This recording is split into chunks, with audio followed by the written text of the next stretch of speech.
ಇನ್ನು ಪರಮೇಶ್ವರ್ ಕೂಡ ಮಾತನಾಡಿದ್ದಾರೆ. ನಾನು ಕೂಡ ಸುರ್ಜೇವಾಲಾ ಅವರನ್ನ ಭೇಟಿಯಾಗೋದಕ್ಕೆ ಸಮಯ ಕೇಳಿದ್ದೀನಿ, ನಾಳೆ ಮಧ್ಯಾಹ್ನ ಬನ್ನಿ ಅಂತ ಸುರ್ಜೇವಾಲಾ ಹೇಳಿದ್ದಾರೆ. ವೈಯಕ್ತಿಕ ವಿಚಾರ ಕಾರಣಕ್ಕಾಗಿ ನಾನು ಅವರಿಗೆ ಭೇಟಿಗೆ ಅವಕಾಶ ಕೇಳಿದ್ದೀನಿ ಅಂತ ಪರಮೇಶ್ವರ್ ಮಾತನಾಡಿದ್ದಾರೆ.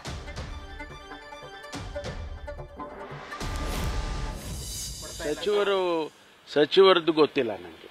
ನಾನು ಸಮಯ ಕೇಳಿದ್ದೇನೆ.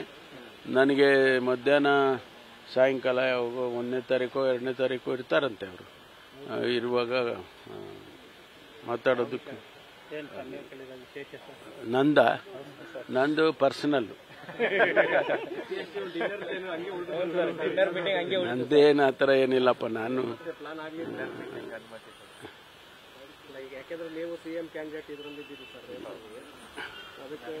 ಅಲ್ಲ, ನೀವು ಹೇಳ್ತಾನೆ ಇರ್ತೀರ ಹಂಗೆ.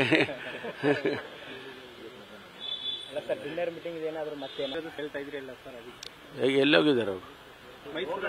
ಬರ್ತಾರ್ರಿ, ಮೈಸೂರಿಗೆ ಹೋಗಿ. ಮೈಸೂರು ಏನು ರಾಜ್ಯ ಬಿಟ್ಟು ಹೋಗಿದ್ದಾರೆ? ಇಲ್ಲೇ ಇರ್ತಾರೆ, ಸಾಯಂಕಾಲ ಬರ್ತಾರೆ. ನಾನು ಕೇಳಿರೋದು ನಾಳೆ ನಾಡಿದ್ದು ಏನೋ. ನ್ಯೂಸ್ ಫಸ್ಟ್, ನಿರ್ಭೀತಿಯಿಂದ ನಿಮ್ಮ ಪರವಾಗಿ.